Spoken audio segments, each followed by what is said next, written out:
महाराज रघुगण रजोगुणी था, भरत जी को ही पालकी में लगा दिया। एक कार बीमार पड़ गया, पालकी ऊंची नीची हुई, नाराज होने लगा। भरत जी समझ गए अभी तक तो नहीं बोले, अगर आज भी नहीं बोलेंगे तो गड़बड़ हो जाएगी, क्योंकि ये अज्ञानी, इसको पता नहीं हमारे बारे में, और ये हमारा अपमान करेगा तो नरक में जाएगा, और नरक में गया तो बदनामी हमारी होगी। जाने अनजाने में से इसका भार अपने कंधे पर ले लिया। और संत ब्राह्मण अगर किसी का भार अपने ऊपर ले लें और उसका उद्धार न हो तो कहते हैं ये तुम्हें दोष हमारा कहलाएगा।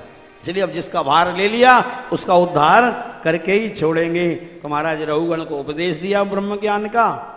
और जाते जाते रघुगण से कहा, रघुगण ध्यान से सुनो, उपदेश तो आपने सुन लिया, अब आप चाहे कितना ही बड़ा व्रत कर लो, उपवास कर लो और कितनी बड़ी तीर्थ यात्राएं कर लो, जब तक किसी महापुरुष की चरण रज से अभिषेक नहीं करोगे तुम्हारा कल्याण। इसके बाद भूगोल खगोल का वर्णन आया, जैसे कि मैंने कल बताया था। भागवत जी में इतना विस्तार है भूगोल का कि महाराज कई दिन लग जाए समझाने।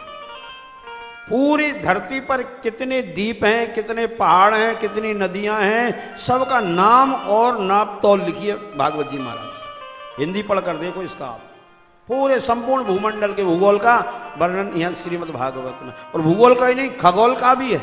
आसमान में कितने तारे हैं, कितने नक्षत्र ग्रह हैं, और कौन नक्षत्र किससे कितनी दूरी पर है, कौन किससे कितने दिनों में चक्कर लगाता है, सब कुछ यहाँ मिलेगा आपको। पर हम व्यासपीठ पे आपको इशारा ही कर सकते हैं, संपूर्ण बताने की शक्ति नहीं है, तो विस्तार इतना ज़्यादा है। तो भूगोल खगोल को अगर जानना हो तो भागवत की हिंदी गीता प्रेस गोरखपुर की टीका लेके और 5वां स्कंद की हिंदी पढ़ना, दंग रह जाओगे महाराज। क्या इतना है हमारे शास्त्रों में, हमारे भारतीय संस्कृति में, तो हम कहाँ भटक रहे हैं, कहाँ डोल रहे हैं इस पाश्चात्य संस्कृति के पीछे। फिर नरकों का वर्णन आया कि नरक कैसे होते हैं, क्या दंड मिलता है जो अशुभ काम करते हैं उनके लिए। परीक्षित कांप गए, महाराज अगर किसी ने अनजाने में पाप कर लिए और अब उसको होश आ गया, सत्संग मिल गया, गुरु मिल गए, संत मिल गए, अब वो चाहता है कि अब जो आगे तो नहीं करूंगा, अब नहीं करता है, पर जो पीछे कर चुका उसका क्या होगा।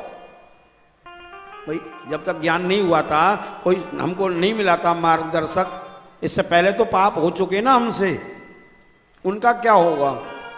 परीक्षित ही बोले। तो सुखदेव भगवान उनका प्रश्न सुनकर कहते हैं उनका ये होगा कि उसको अपने इसी जीवन में उनका प्रायश्चित कर लेना। पापों का अगर प्रायश्चित कर लिया तो उसको नरक में जाना। महाराज प्रायश्चित क्या है आप बताओ। तो यहाँ पर जो है सुखदेव भगवान ने बहुत सुंदर प्रायश्चित जो है बताया है।